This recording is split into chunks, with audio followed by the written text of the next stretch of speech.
केंद्र सरकार के कर्मचारी और पेंशन धारक कभी कोविड-19 के दौरान रोक दिए गए महंगाई भत्ते की बकाया राशि पा पाएंगे?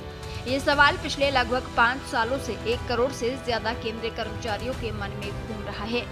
लेकिन अब लगता है कि कर्मचारी और रिटायर्ड दोनों ही इस उम्मीद को लगभग छोड़ चुके हैं। दरअसल केंद्र सरकार के 1 करोड़ से ज्यादा कर्मचारी और पेंशनर्स को पिछले करीब 5 साल से कोविड महामारी के दौरान रोके गए डीए और डीआर का इंतजार है। कर्मचारी अक्सर इसको रिलीज करने की मांग करते हैं, लेकिन अब लगता है कि उनका ये सपना अधूरा रह जाएगा। कर्मचारी संगठन भी हार मान चुके हैं। मार्च 2020 में कोविड महामारी के दौरान देश की इकोनॉमी में गिरावट और कोविड के खर्च के बीच सरकार ने केंद्रीय कर्मचारियों और पेंशनर्स का डीए-डीआर 18 महीने के लिए फ्रीज कर दिया था। सरकार की तरफ से कहा गया कि कोविड के दौरान इकोनॉमी पर काफी दबाव था। कोविड से लड़ने, हेल्थ सर्विस और दूसरी जरूरी खर्चों के लिए पैसे की जरूरत थी। संसद में कई बार सफाई दी गई कि बकाया नहीं दिया जा सकता। वित्त मंत्रालय की तरफ से कहा गया कि महामारी का असर 2020-21 से आगे भी रहा।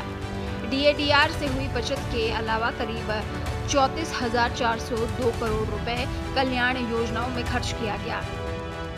इसके बावजूद भी कर्मचारी और यूनियनों की तरफ से हार नहीं मानी गई। उन्होंने वित्त मंत्रालय को कई पत्र लिखे। यूनियनों की तरफ से कहा गया कि उनका ये हक है, हालात सामान्य होने पर इसे देना चाहिए। संसद में भी मुद्दा उठाया गया, लेकिन सरकार ने हर बार इस पर मना किया। कर्मचारियों का तर्क था कि डीए महंगाई से बचाव के लिए है और इसे रोका नहीं जाना चाहिए। हाल ही में गवर्नमेंट एम्प्लॉय नेशनल कॉन्फेडरेशन का प्रतिनिधिमंडल केंद्रीय मंत्री जितेंद्र सिंह से मिला। ये भारतीय मजदूर संघ यानी बीएमएस से जुड़े संगठनों का शीर्ष निकाय है।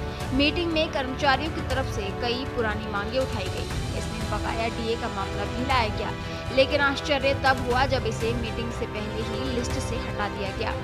यानी कर्मचारी संगठनों ने खुद इस मांग को छोड़ दिया।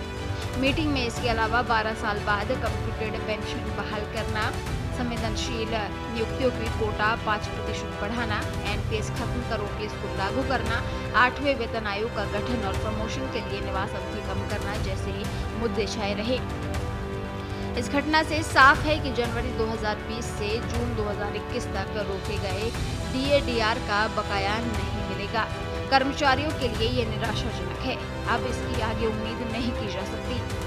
संसद में अगस्त 2025 में वित्त राज्य मंत्री पंकज चौधरी ने कहा कि महामारी का वित्तीय असर लंबा रहा, इसीलिए बकाया संभव नहीं है। वित्तीय घाटा 9.2% से घटकर 4.4% हो गया। कर्मचारी खुद दूसरे मुद्दों पर फोकस कर रहे हैं, खासकर कर्मचारी ओपीएस बहाली, 8वें वेतन आयोग के गठन और प्रमोशन संबंधी बात कर रहे हैं।